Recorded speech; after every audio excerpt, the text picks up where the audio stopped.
página 8 do capítulo 1, a gente começa com o sonho mais lindo que sonhei. Aqui nós estamos vendo uma estátua, né, sentada, e aqui vem falando que neste capítulo a gente vai ler, analisar e produzir sonetos, refletir sobre a acentuação das oxítonas e das paroxítonas. A famosa estátua O Pensador foi criada para fazer parte de A Porta do Inferno, inspirada na narrativa poética de A Divina Comédia, de Dante. Na sua opinião, por que o escultor fez essa imagem do pensador sentado? Por que vocês acham que ele fez essa estátua com este nome e nesta posição? O que vocês acham?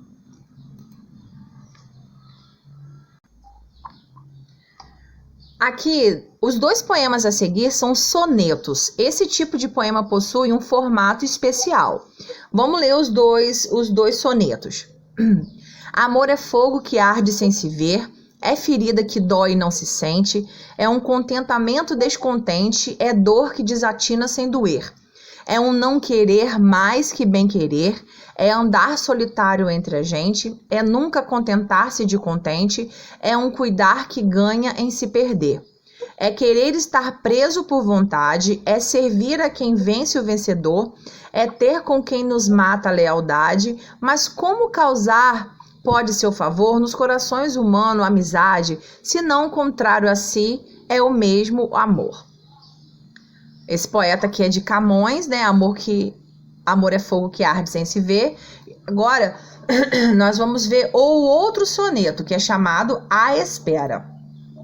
Com a sua voz assustadinha e doce, doce como um trinar de passarinhos, ela pediu-me que esperá-la fosse esperá-la à beira do caminho. Mas o tempo da espera prolongou-se demais, e eu tão sozinho. Passou o dia, veio a tarde e trouxe arrulhos de amor em cada ninho. Desespero, o silêncio me tortura, mas, de repente, alvoroçado, escuto um farfalhar de ramos na espessura. Ela chega, e tão linda, de maneira que só para gozar este minuto eu esperava a minha vida inteira. Né? Esse aqui já é de Batista Cepelos, e aqui vem falando sobre esses dois autores, né? Falando de Luís Vaz de Camões, que é considerado um dos grandes poetas da literatura ocidental. Sua obra mais conhecida é Os Lusíadas, que conta as aventuras dos primeiros navegadores portugueses. Batista Cepelos foi um conhecido poeta da virada do século XIX para o século XX e fez carreira como policial e depois promotor. Sua poesia pode ser praticamente desconhecida hoje, mas na época era bem falada entre os artistas, sobretudo em São Paulo. Então aqui, ó, os dois sonetos abordam o mesmo tema? Sim, sobre diferentes aspectos, né? Porque os dois falam sobre amor, mas falam de formas diferentes. E pediu para explicar. O poema de Camões, ele aborda o que pode provocar um amor em alguém, o que o amor faz com a pessoa. Enquanto o poema de Cepelos fala sobre a espera de um amor. Né? Então, o primeiro fala sobre o que o amor pode provocar numa pessoa em questão de sentimentos. E o segundo já é a pessoa esperando pelo seu amor. Aqui na segunda. No soneto Amor é um fogo que arde sem se ver, o poeta fala do assunto diretamente ou ele aborda o tema por linguagem de figura? Responde para mim. Na terceira questão tá falando assim, ó, no soneto A Espera, as palavras passarinho e ninho, elas são expressões figuradas de quê? O que vocês acham que passarinho e ninho tá se referindo? Na quarta questão, está falando sobre o soneto Amor é um fogo que arde sem se ver e pediu para a gente analisar os pares de palavras, tá? Quais pares? Olha só. Contentamento e descontentamento. Dor sem dor. Andar solitário e estar entre a gente. Não se contentar e estar contente. Ganhar e perder. querer e não querer. O que esses pares de palavras são uns dos outros? Tipo assim, ó, querer e não querer. E isso, eles são o contrário. Então, esse soneto, a contradição que o soneto apresenta é isso. Ele fala uma coisa e depois ele vem, tipo assim, desfazendo aquilo. Tipo assim, ó, no primeiro verso. Então, no primeiro verso do soneto, ele vem falando o seguinte: o amor é fogo que arde sem se ver.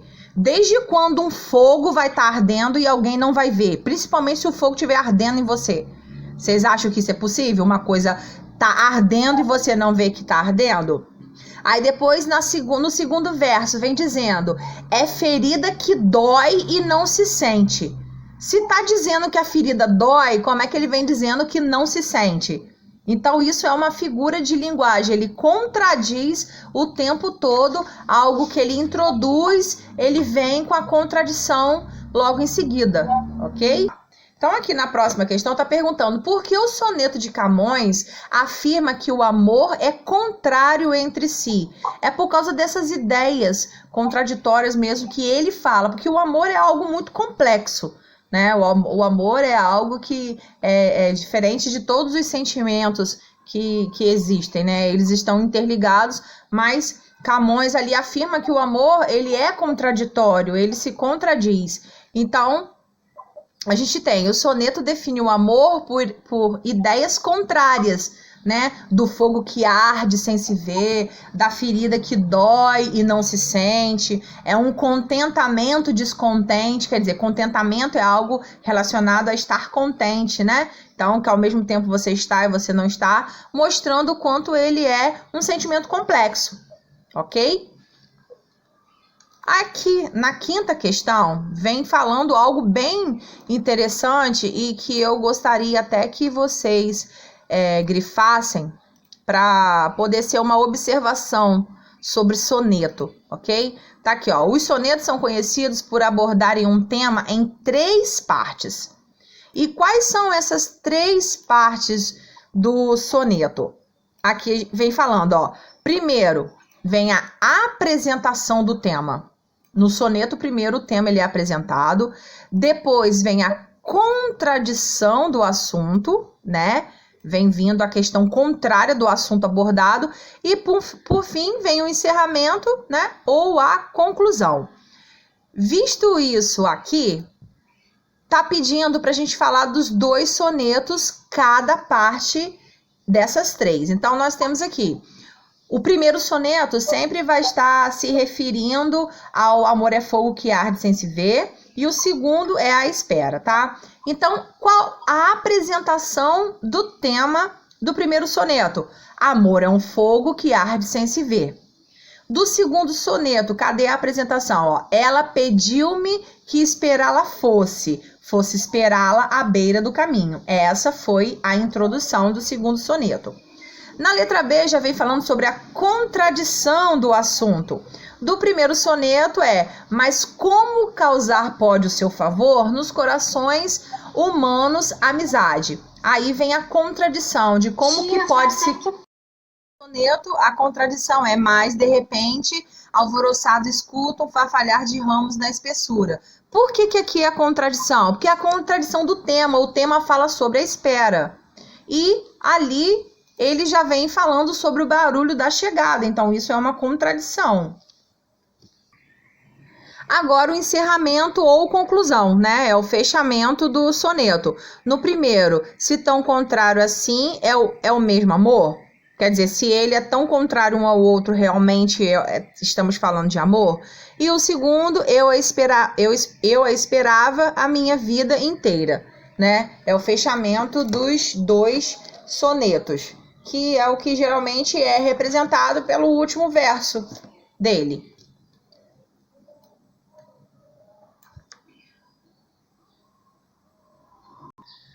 A sexta questão está perguntando que palavra introduz a ideia de contradição nos 2 poemas. Dá uma olhadinha na letra B, da quinta questão e me diz qual é a palavra que está começando essas frases.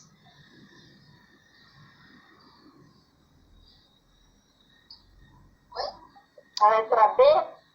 Isso, a letra B, que está falando sobre a contradição do assunto. Ali a gente tem um pedaço dos dois poemas, né? Dos dois sonetos. Qual é a palavra que começa tanto uma quanto outra? Palavra. Aqui, ó. A palavra. Isso, mas, tá? A palavra mas é a que dá o sentido de contradição. E agora me diz uma coisa, qual dos dois poemas vocês acharam mais contraditório? O primeiro ou o segundo? O que vem mais coisa contrária? Diz uma coisa e depois não é? Qual que vocês acharam? O primeiro poema ou o segundo? O amor é fogo que arde ou a espera? É o primeiro, eu acho. Isso aí, a primeira, muito bem, né? Então, é isso aí. Na sétima, o final de um soneto costuma acontecer de forma a produzir um efeito bonito ou um efeito surpreendente. Como cada soneto lido é concluído? Então, a gente vê que no soneto A Espera, o autor chega à conclusão de que esperaria a vida inteira para ver o seu amor, né? Ele estava aguardando ela e quando ela chegou, ele viu que valeria a pena e que esperaria ela até a eternidade. Já no outro, que é o primeiro soneto, falando que o amor é fogo e arde sem se ver, o poeta não chega a uma conclusão. Até vocês podem observar que ele termina o soneto com uma pergunta. Mas encerra, tá vendo? Mas encerra o poema apresentando o tema amor de forma a emocionar o leitor, que a dúvida que ele colocou ali, né, é para causar emoção, comoção em quem está lendo. Nós temos aqui, ó, conhecendo o gênero. O soneto é um poema com uma estrutura fixa. Associe a primeira coluna à segunda. Então, ó, versos. O que são os versos de um poema? Tá aqui, ó, é cada linha. Cada linha de um poema é um verso. B, o que é uma estrofe? É o conjuntinho de versos. Porque se você olhar lá nos poemas, no soneto, você vai ver que vem algumas linhas, aí vem um espaço, aí depois vem mais algumas linhas. Então, esse conjuntinho de linhas, de versos, forma uma estrofe. O que é uma rima? É a combinação das sílabas. Por exemplo, amor rima com dor, alegria rima com dia, tá vendo? Isso que são rimas. E sílabas poéticas são conjuntos sonoros de versos. Já são os versos que em si eles rimam um com o outro. Então a sequência ficou assim: D de dado, C de casa, B de bola e A de amor. Tá perguntando quantas estrofes tem num soneto? Quer dizer, quantos conjuntinhos de versos tem num soneto? São 4. Quantos versos há nas duas primeiras estrofes? 4 versos. E quantos há nas últimas estrofes? 3 versos. Então, o soneto ele é formado de duas estrofes, cada uma com 4 versos, e as duas últimas com 3 versos. Então, fica 4, 4, 3, 3, tá? Há rimas? Existem rimas? Sim, nos sonetos existem rimas. Na terceira questão tá assim: escolha um verso de cada soneto e distribua as sílabas poéticas nos quadrinhos a seguir. Lembre-se de que quando a última sílaba do verso... Quarta questão: o soneto é conhecido por tratar temas que envolvem emoções e sentimentos. Isso acontece nos dois sonetos? Sim. Tá? Eles abordam sentimento, amor, dando a ele bastante importância. O primeiro fica no campo da dúvida e o segundo trata-se com mais esperança. Na próxima página, vem falando sobre completar o esquema gráfico da composição de um soneto. De um lado, a gente tem os elementos da composição do gênero textual e do outro, da composição do poema, do soneto, perdão.